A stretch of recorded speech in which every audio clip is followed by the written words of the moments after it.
Muy buenos días. En esta oportunidad vamos a hablarle acerca del traumatismo tóraco-abdominal.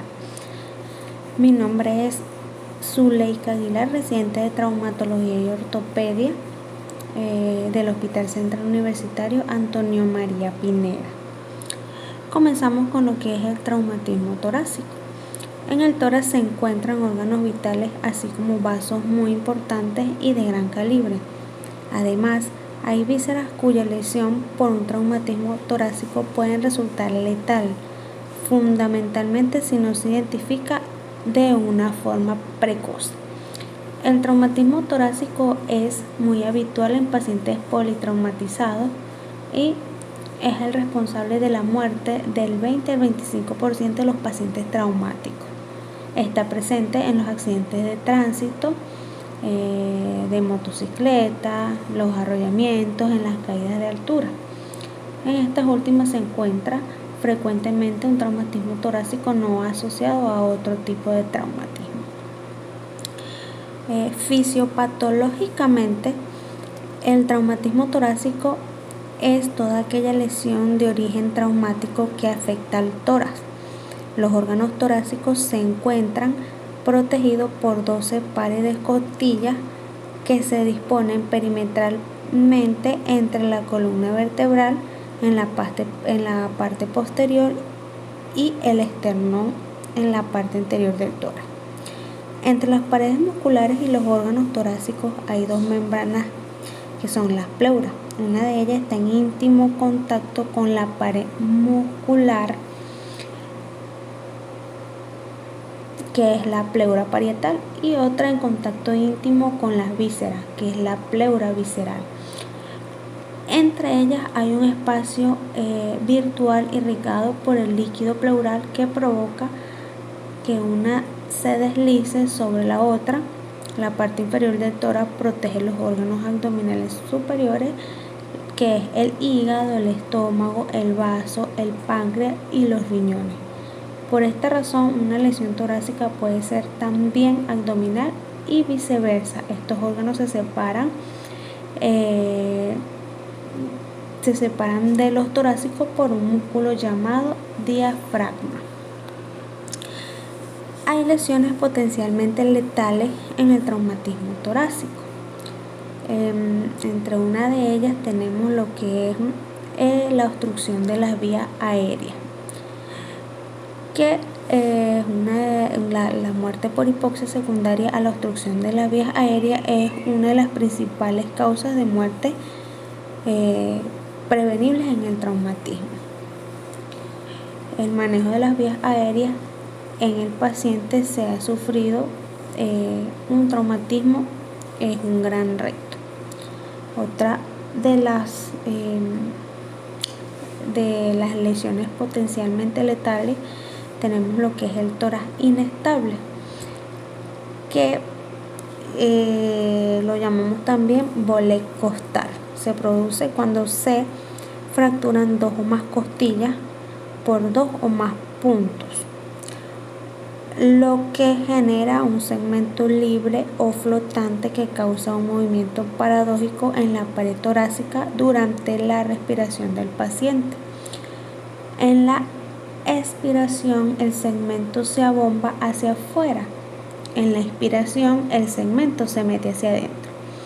En el segmento inestable es extenso la capacidad del paciente para generar una presión negativa intratorácica. Está disminuida. Además, causa un gran dolor y esto puede comprometer su ventilación, lo que conduce a una importante insuficiencia respiratoria. El cuadro clínico que presenta el usuario incluye dolor importante en la zona de la lesión, movimientos paradójicos en la pared torácica, dificultad respiratoria, cianosis y shock. El manejo de este paciente va a depender de su estado ventilatorio y hemodinámico, así como el dolor que presenta el paciente. Otra de las lesiones tenemos lo que es el neumotórax abierto, que se produce al entrar y acumularse aire en el espacio pleural el aire accede a través de una lesión existente en la pared torácica. La respiración normal se produce por una presión negativa que surge al contraerse el diafragma. Si existe una herida en la pared torácica de un tamaño superior a los 2/3 del diámetro de la tráquea, el aire encontrará que acceder al interior de la caja torácica por heridas es más asequible que entrar por la vía aérea superior, e irá haciendo que el pulmón del lado afectado vaya colapsando, lo que se traduce en hipoxia e hipoventilación. El cuadro clínico del neumotórax abierto incluye dificultad respiratoria, dolor, respiraciones superficiales y cianosis. La prioridad en el manejo de pacientes que presentan neumotórax abierto es impedir que por la herida de la pared torácica siga entrando aire al espacio pleural, lo que puede conseguirse con dispositivos comerciales. Otra de las patologías tenemos lo que es el hemotórax masivo, que es la presencia de sangre en el espacio pleural. El hemotórax masivo supone una acumulación de más de 1500 ml de sangre en el espacio pleural. Cada emitora puede llegar a contener hasta 3000 ml de sangre. El mecanismo de producción más habitual del hemotórax es un traumatismo penetrante. La acumulación de la sangre producirá un colapso en el pulmón. Sintomatológicamente tiene relación con el compromiso respiratorio del paciente y con la afectación hemodinámica secundaria a la hipovolemia o a la compresión del corazón y o de los grandes vasos. El paciente presentará hipotensión y signos de shock, con ansiedad o confusión, dificultad respiratoria, venas en el cuello aplanadas por lo que es la depresión del volumen, aunque se puede ver ingurgitada si el hemotórax está muy evolucionado y hay compresión del mediastino. El manejo de los pacientes con hemotórax masivo incluirá el drenaje de la sangre acumulada cuando hay una repercusión ventilatoria o hemodinámica del paciente. Para ello el tratamiento será colocando un tubo torácico en el quinto espacio intercostal. El otro tipo de lesión que podemos encontrar en traumatismo torácico es el neumotórax a tensión, que se produce por la entrada de aire procedente del propio pulmón en el espacio pleural. Este aire se va acumulando y produce un aumento de la presión intratorácica, incluso llega a desplazar el corazón y la tráquea al lado contrario, y ocasiona una dificultad del retorno venoso por compresión de la cava superior e inferior. La sintomatología del neumotórax a tensión incluye disnea, agitación, ansiedad, taquipnea, enfisema subcutáneo y, en los casos más evolucionados, distensión de la vena yugular y desplazamiento de la tráquea hacia el lado sano. A la auscultación habrá una disminución o ausencia de los ruidos respiratorios si se percute. El sonido será timpánico si está situado en el lado afectado. Esta situación se resuelve y evoluciona, aparecerán otros signos de shock e hipotensión si esto no se resuelve rápidamente. El manejo del neumotórax a tensión incluye la descompresión con aguja del lado afectado y, aunque tradicionalmente se ha recomendado la punción en el segundo espacio intercostal. Otro de las afectaciones que podría conllevar un traumatismo torácico tenemos lo que es el taponamiento cardíaco, que consiste en la acumulación de sangre en el saco pericárdico, que esta es la membrana no elástica que recubre el corazón. Cantidades pequeñas de sangre que varían entre 75 a 100 ml pueden hacer que aparezcan signos de taponamiento cardíaco. La sangre acumulada en el saco pericárdico dificultará el llenado de los ventrículos al comprimir desde fuera por la pared ventricular. Esto provoca disminución muy importante del gasto cardíaco. La sintomatología del taponamiento cardíaco incluye dolor torácico, hipotensión, presencia de pulso paradójico y distensión de la vena yugular por la dificultad de que entre la sangre en el corazón. También tenemos lo que es la contusión pulmonar, que constituye una lesión frecuente en los traumatismos torácicos de mediana y gran intensidad. Es principal causa de mortalidad en traumatismo torácico. Después de un impacto moderado o grave en la región torácica, se puede producir una desestructuración de la arquitectura alveolar con hemorragia intersticial y colapso alveolar, lo que conlleva a una alteración del intercambio gaseoso. El cuadro clínico presenta una insuficiencia respiratoria progresiva, taquipnea, hemoptisis, dolor pleurítico y una disminución del murmullo vesicular en la auscultación, además de hematidez a la percusión. El tratamiento consiste en administración de oxígeno suplementario, como todo paciente politraumatizado, y en controlar el dolor del paciente. Si no se consigue una oxigenación correcta, probablemente sea necesaria la intubación intratraqueal con presión positiva al final de la expiración para intentar abrir los espacios alveolares y manejar o mejorar el oxígeno o la oxigenación del paciente. Otras lesiones torácicas, tenemos que mediante la presencia de un objeto enclavado en el tórax puede causar lesiones graves.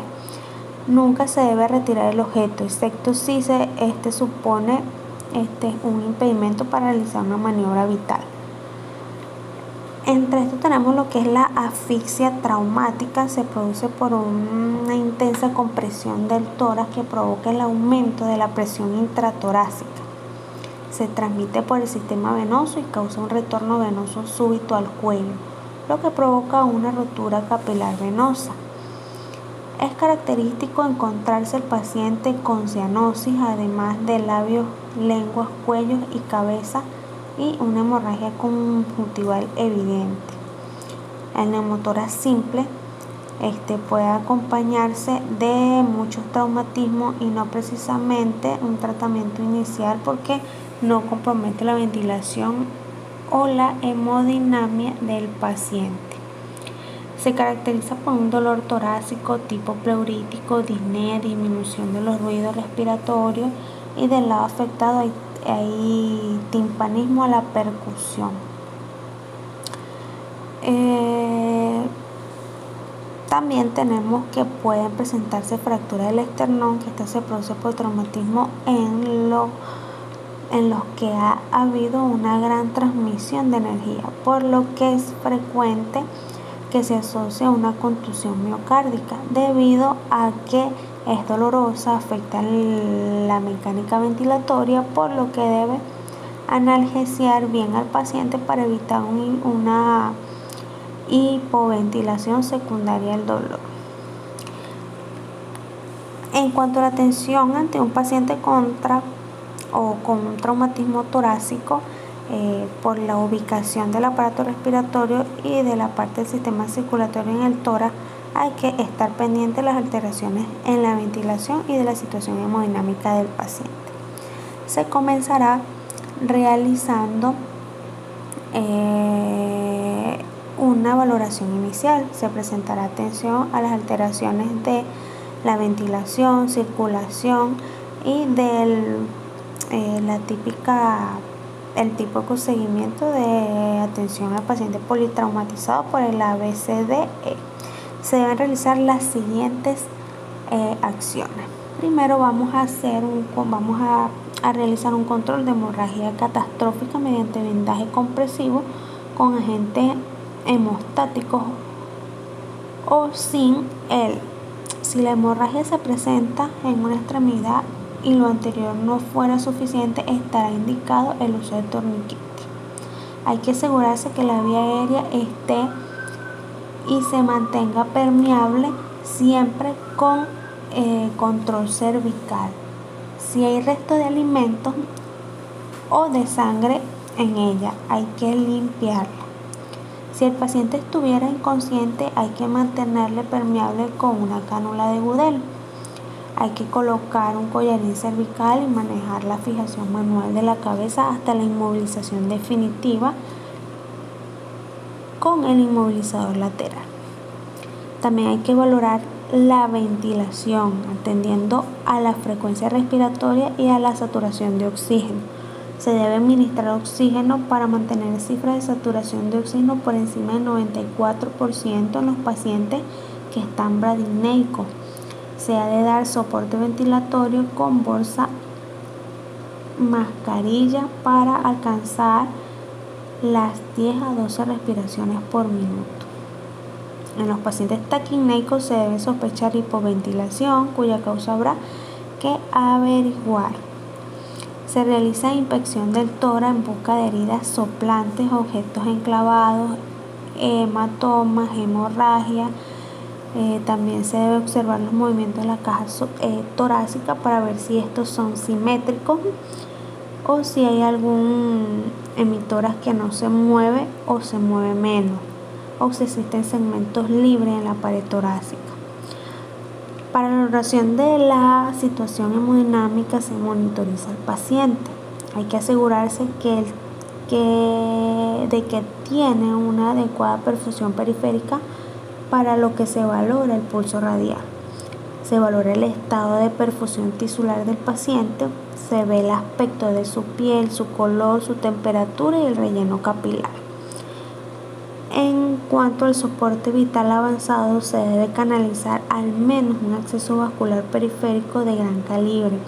Preferiblemente se canalizan 2. Además, se valora la perfusión de suero salino fisiológico en función del estado hemodinámico del paciente y las patologías que se puedan presentar. Es importante buscar cifras de presión arterial sistólica en torno al 90% o a 90 milímetros de mercurio. Ante la sospecha del sangrado intenso incontrolado de un paciente hemodinámicamente inestable, se administrará ácido tranexámico también para evitar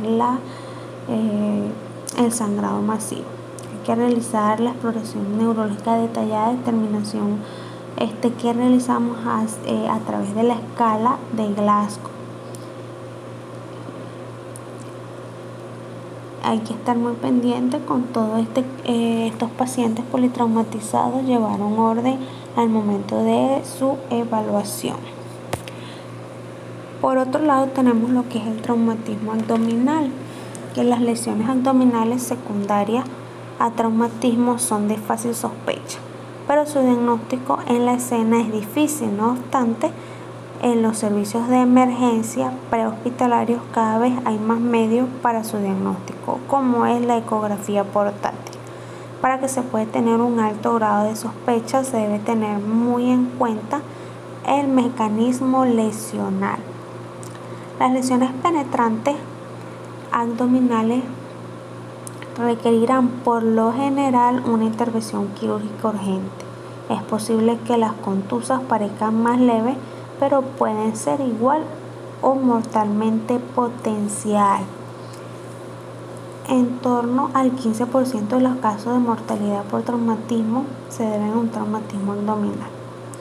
En general, los traumatismos abdominales no precisan grandes intervenciones en el medio prehospitalario, más allá de un adecuado control de la hemodinámica del paciente y de una serie de cuidados auxiliares, en el caso de que haya evisceración o un objeto enclavado.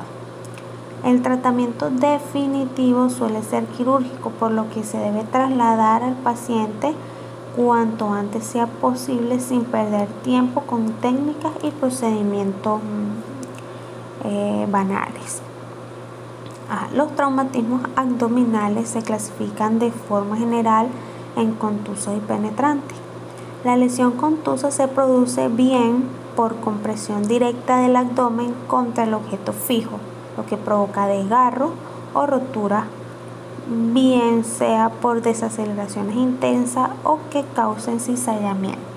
Las lesiones penetrantes pueden deberse a lesiones por empalamiento hasta de toros, arma blanca, arma de fuego. Estas últimas pueden causar destrozo intraabdominal a pesar de que el orificio de entrada sea pequeño, por lo que no se deben subestimar.